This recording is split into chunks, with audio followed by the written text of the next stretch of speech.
Welcome. My name's Mark Kuhl. I'm a general dentist. I've been in practice since 1985 in Juno Beach, Florida. And private practice full-time. My wife's a nurse, and we've been going on mission trips most every year since then. We've been to several countries in Central and South America, a couple of countries in Europe, and most recently we've been going to Kenya. So we go through a variety of organizations. Sometimes it's through a church, sometimes it's through a nonprofit, sometimes it's through an orphanage.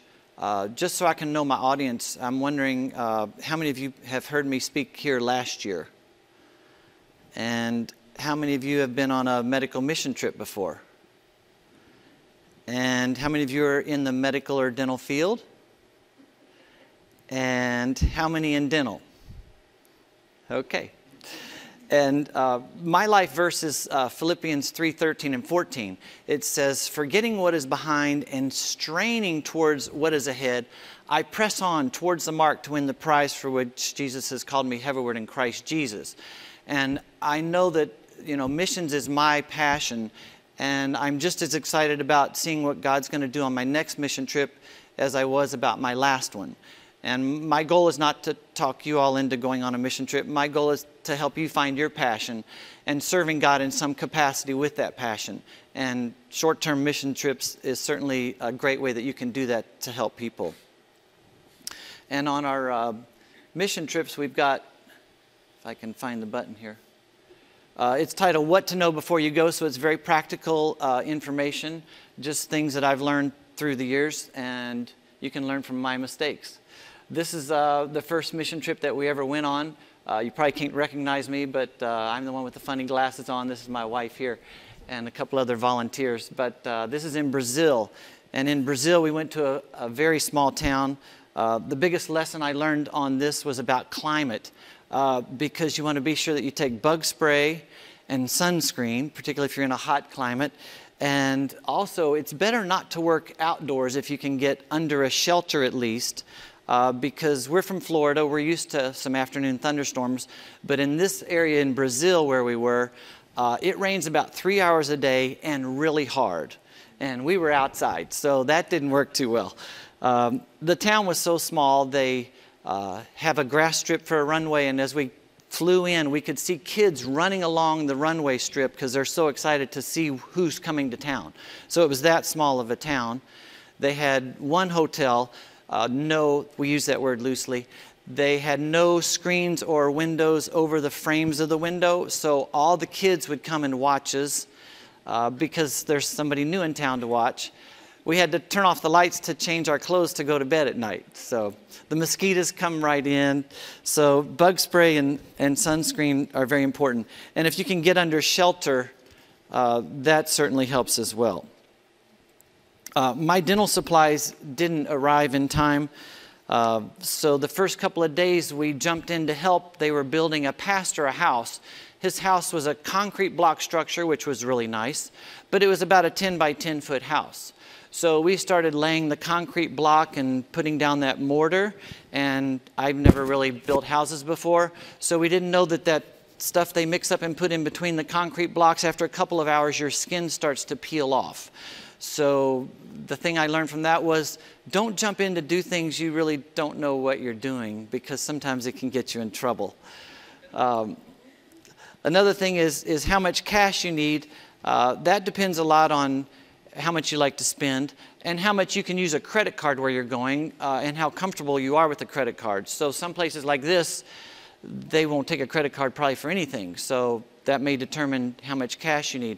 Also, the organization will usually have a package deal that'll include your food and lodging, but it may not include your first night there or your last night there, and it may not include as much food as Americans are used to eating. So you may want some extra money for some extra food. This is Mexico. In Mexico, we went for several years there. We ended up having quite a few large groups go with us to Mexico. As it got more complex, they decided, well, it's going to be easier for us to sort through everything if all of our medical supplies are in cardboard boxes and all of your personal clothes and things are in regular suitcases. So that turned out to be a bad thing, because once we got to Mexico City and the customs officials figured that out, then they said, and we had about 40 people in our group, all the cardboard boxes we want lined up here, and they proceeded to open every cardboard box. So that delayed us about 2 hours. We almost missed our connecting flight, and they confiscated some of our goods. So I like to keep a low profile when I'm traveling with whatever I have. If they have a custom t-shirt, a lot of times they'll say for groups, wear your shirt so we can all find each other. I'll take my shirt, and once I get through customs, I'll put my shirt on, because I don't want to be a red flag for, okay, let's search everybody here, because, you know, dental supplies with all of your oral surgery instruments and your needles, that just gets customs officials' attention, and I don't really want their attention. We had an OBGYN table that we used. We have to get quite creative. You can see we went to the end of the road. There was more donkeys than cars here. This is the church that our church built, with our pastor giving a little preliminary presentation before they present it to the village people. It's kind of funny too. I said, well, are they going to go through and put like mud or something in between all those sticks? And they said, no, that's our ventilation system. So there we are in different settings. A lot of times we'll have medical doctors go with us.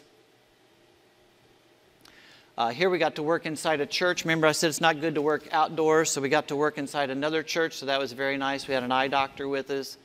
They do a world of good. ENTs. And there's a lot of surgeries that they do there too for deformed limbs. And here I am working. You notice I got a fan going, so that's really nice for us. I wear magnifiers, of course. And this is back in our early days. Our lighting wasn't quite as good then, so they're holding up a light so we can see what we're doing. We had to travel to an island. Sometimes when you go to an island, it sounds real exotic, but there's a lot more work involved. So now we have to pack up all of our things, get on a boat, get over to the island, unpack again. They're in front of some kind of meat market there, so they decided to go vegetarian that night. But the people are always happy to see you, so that's nice. And then people say, well, if I'm not in dentistry or medicine, can I go on a medical mission trip? Well, sure you can. I say, can you love on people? Because if you can love on people, then you can be used in a mission trip. And you can pray with people before or after they have a procedure done. You can help organize lines. You can help with pre-op, post-op care. You can lead someone to Jesus. What could be more important than that? So there's always things that you can do. Here we are having to work outside. We actually were offered inside, but inside there was scorpions, and so we decided to work outside on their porch. But we did have a shelter, so that was nice. And then we have a separate supply table. I need lots of room when I get set up. Here's our medical doctor. He doesn't need so much room. He just has a little table and a stethoscope and maybe a blood pressure monitor. And there's the range, so we're glad we got some shelter. One year we worked in these ambulances. They were nice, but they were hot. So our son there at the time, he was sterilizing instruments outside where it's a little cooler. And you always draw a crowd wherever you go because you're going to be different. But then the van did break down. So you never know what you're getting into. And this is Peru. You don't want to be offensive in any way. So you have to be aware of like their local customs. Like some places it's customary for the women to wear long dresses. You would want to find out what's appropriate to wear where I'm going. If you've traveled much, if you know of any negative criticism of Americans, it's that we have a superiority complex. We're so blessed in this nation, so I always want to guard against that. So I don't want to wear anything real flashy or expensive. I don't want to show off things. I like to make it a point to talk to people that are used to not being talked to, that are usually, you know, kind of invisible, to reach out to them. Taking of someone's picture can be offensive. I was talking to a missionary. She's only 24. She's new to the field. She was in India for 6 months. Then she went to northern Kenya. She's with a group of about 20 people, and some soldiers thought that one of them took their picture. They arrested all 20 of them and took them to jail. They were there several hours before they got released. So you always want to be very careful about taking someone's picture, and you never want to take pictures of any security. Anything like that is always risky. Peru was nice. The weather was a little bit cooler. We got to go by airplane or a boat plane, a seaplane, that's what they call it. So that was kind of nice. But again, it takes a lot more work to pack everything up to get to these remote areas.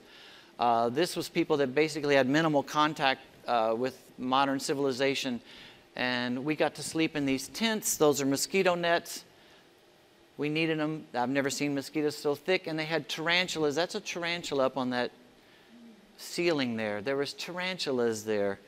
And it was very hot. So it was pretty tough. Sometimes we need to take some sleep aids to help us sleep at night. If you have other personal medicine, you want to be sure you take it with you. Don't pack it in your packed luggage either. Take it in your carry-on, personal medicines. Some people need medicine to go to the bathroom, or some people need medicine not to go to the bathroom. So it's always good to have a little backup of whatever. That was quite a trip. This is another place in Peru. It had altitude to it, so it wasn't hot, so that was kind of nice. And the kids are just lovely. And this is Romania. We do take small gifts for the kids. Toothbrushes, toothpaste, balls, dolls. I don't take candy. They don't really need candy. That really doesn't help them. I try to discourage other people from taking candy, especially being a dentist and seeing the effects of it all, because they usually don't have the best oral hygiene. If we get questioned at customs, the more you can call things supplies instead of gifts, the less obstacle it is for you. When we went to Romania, sorry, I thought I was on Romania. There's Romania. We went to a very small airport, Tigomorish, I think is how they pronounce that. And the customs agent, he said, I had like 72 Frisbees. He goes, what are these Frisbees for? And I said, well, they're gifts for the state orphan kids. And we were going to state orphanages. I thought with him being a state official, he would like that. That he's a state official, I'm going to help state kids. Don't expect people to do you a favor because you're doing humanitarian work. God will give you favor, but man won't. So he did not like that at all. He was very upset with me that I had these gifts, because he said, for gifts there is paperwork that must be filled out. And I've got a feeling the paperwork is not in Tigomorish. Like maybe that means going to the capital, you know, I don't know what all the hoops. Anyway, he told me back of the line. And then I see my missionary that I'm meeting around the corner going, no gifts, no gifts. Oh, now you tell me, you know. So I said, well, actually, they're supplies. How are Frisbees supplies? I don't know. But I just told him, actually, they're supplies. And there's not, you know, we use all these things up. The more it's disposable and throwaway, the less, you know, hard times they give you. So the other thing I do is I pack everything in soft luggage except for maybe one suitcase, so that when you unload all your supplies on your way home, take all your soft luggage, put it inside your hard luggage, so you only have one suitcase to take home. These kids were really destitute in this state orphanage. There was a lot of abuse. And actually, my friend that was the missionary there, he got that state orphanage shut down because of the abuse. They had handicapped children in a special area, and that's just showing some people loving on them. We got to work indoors, and we had a window, which is nice because you get some ventilation. And we had lots of table space. You can see we're using tables as a bed or a chair for people to lie down on, and there's everybody just kind of loving on everybody at the orphanage. I said God would show you a favor. This is a girls' orphanage. This man here was the director, and when we arrived, he said, okay, he says, I see you're here. You could tell he wasn't very happy we were there. He said, you're just here to do exams. And I actually bring all my oral surgery instruments, so I'm there to pull teeth. And we tried to explain that to him, and then he said, well, he says, maybe the simple extractions. Now, you don't really know what all is a simple extraction and what all is complicated. But after watching over my shoulder, and I pretend like he's not annoying me, but he really is, this gentleman says, my wife has a toothache. Do you think you could see her? I said, go get her. So he goes and gets his wife. Turns out she had the hardest extraction for us to do all day long. After that, he left us alone.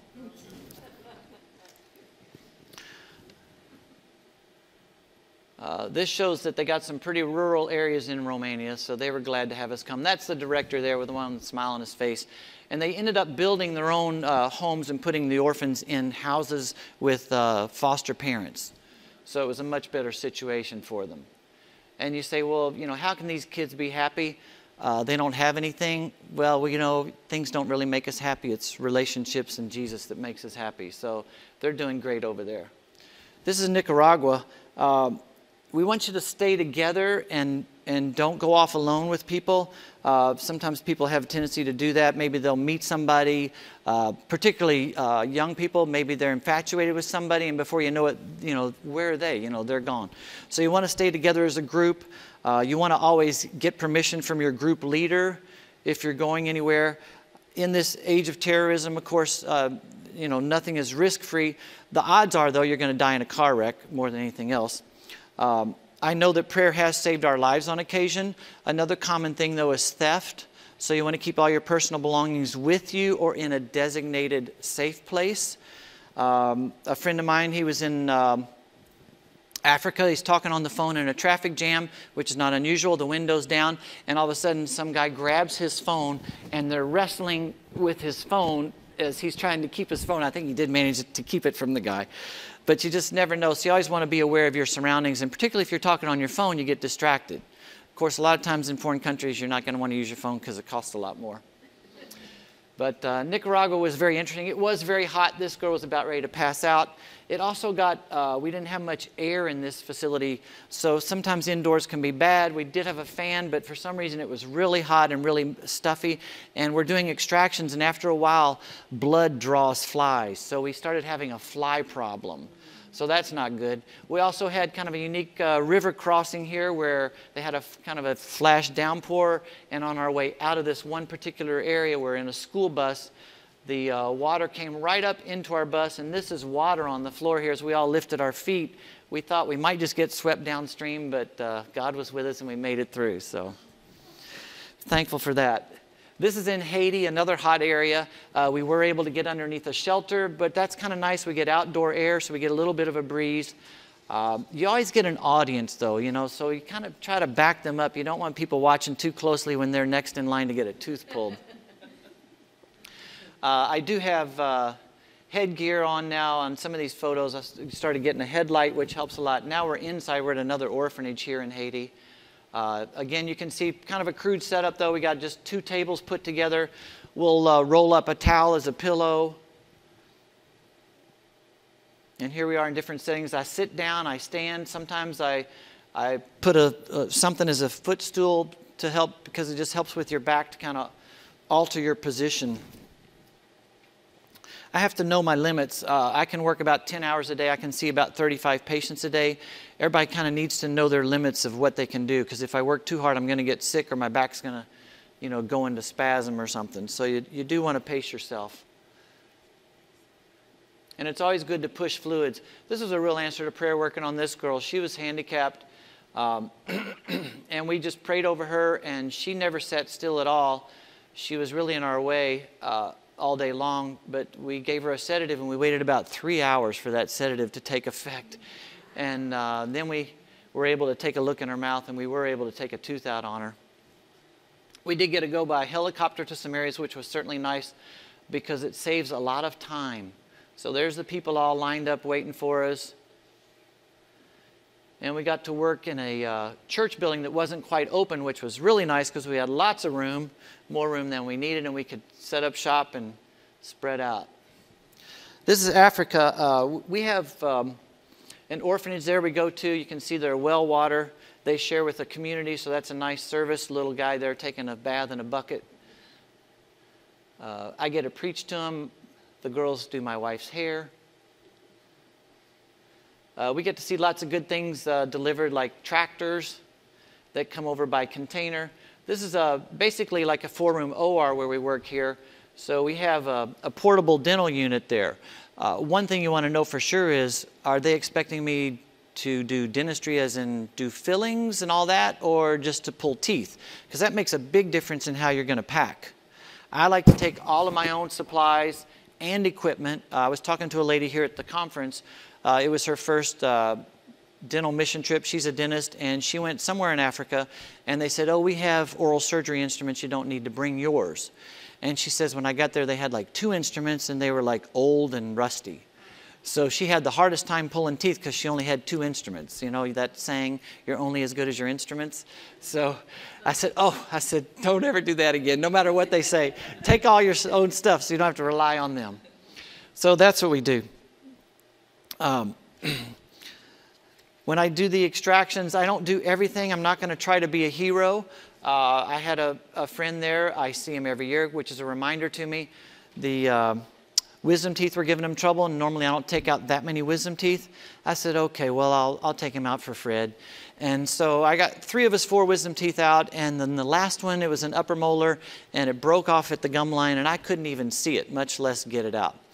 So after like a half hour, and you got 40 people waiting in line too, you know, so it's a lot of pressure. I realized all I'm going to do is make him more sore. I'm not going to get this out. So I go to the director of the facility. Fortunately, he said, the oral surgeons are coming in 3 weeks. I'm like, thank you, Jesus. I said, okay, we can medicate him for 3 weeks, get him the first appointment with the oral surgeon. So God is good. You want to be sure you drink plenty of water, too. One time I was on a leg where I knew there was no restrooms for 3 or 4 hours, so I purposefully didn't drink anything.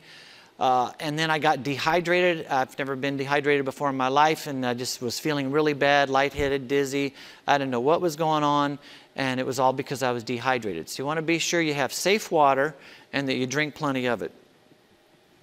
When we go through customs, I have 4 things ready. I have my passport, the yellow immunization card, copies of my dental license, and sometimes you have to have a work visa. Like for Kenya, you have, as a medical doctor, you have to have a work visa.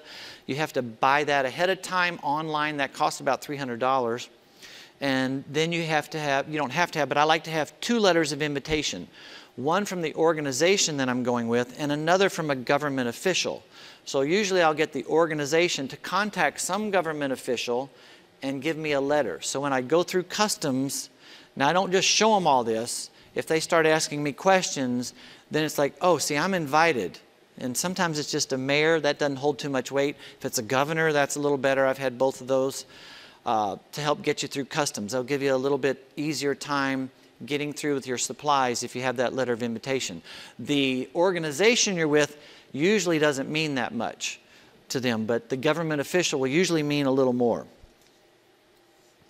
Don't rush to exchange your money. Sometimes you can exchange it, and then maybe your guide will know a better place for the exchange rate than you knew. So right there at the airport may not be the best place to exchange your money. This is over in Africa. You can see we even have a pharmacy there, so they're very well stocked. The kids are always happy. You know, around the world, kids are happy. So we have a translator there that knows the children, so that's a big advantage for us. This is a school that my church built, and it's going like gangbusters. They got about 500 kids there now, so it's a real magnet for the whole community. These are the kids in our school. This is children in another school, and you can see there's quite a difference in the facility. We even have a computer lab, and this is an elementary school. It's the only computer lab in the county. So they're learning the computers. This is another school where they were visiting, and another school, so they have a lot of kids there that they just pack right in. The classrooms are so crowded, and their chalk may hardly work. You know, so anything you give them. I've seen kids where they're running after you, and it's like, what are they yelling for? They want pencils. Like kids are following our van because they want pencils for school. The need is great. We always don't get to everyone in time. This little boy up in the corner, he was blind in one eye from a cancer, and it did take his life. They were not able to get him to the proper facility in time. You can adopt kids, you know, and foster them there. So that's what these people are doing. They're just with their children that they've fostered. We also went to the prison, and my wife gave a testimony at the prison ministry there. So they got a piano. They were very happy about that. She loved on them all and gave them all a piece of toilet paper, or a roll of toilet paper, and a bar of soap. And she thought they thought she was great. This is a medical clinic in town. I've never seen it where they have pricing like this. So you can have a surgical toilet, whatever that is, for 1,500 shillings. You have to be flexible on a mission trip. Here we had to build our own road to get around where someone else had gone off the road into a ditch. So everybody's literally pitching in and putting some stones in so our bus can get around it. I wanted to go over the vaccines that are required. You need to know what vaccines are needed for your area, but in subtropical Africa and South America, you need the yellow fever shot, which used to be good for 10 years. Now they're saying it's good for a lifetime, so that's nice.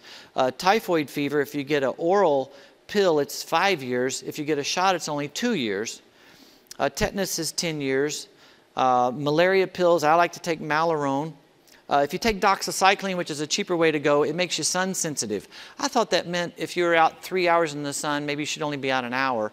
But really it means like if the sun hits your skin, it just feels like it's burning. So I don't recommend doxycycline. We were very uncomfortable one trip doing that.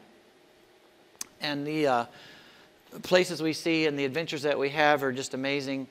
And this is right nearby where we go to a game park at the end of our mission trip in Kenya. There's an author, Peter Drucker. He said, it became clear 30 years ago that life expectancies were rapidly increasing.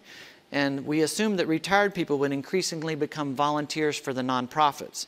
But we found that did not happen. Our research indicates that if you do not volunteer at 40, you will not volunteer at 60. And I found that to be true. I talk to dentists and they say, well, my kids are young, so I'll go with you after they're grown. Then they say, my kids are in college, it's expensive, I'm going to put them through college.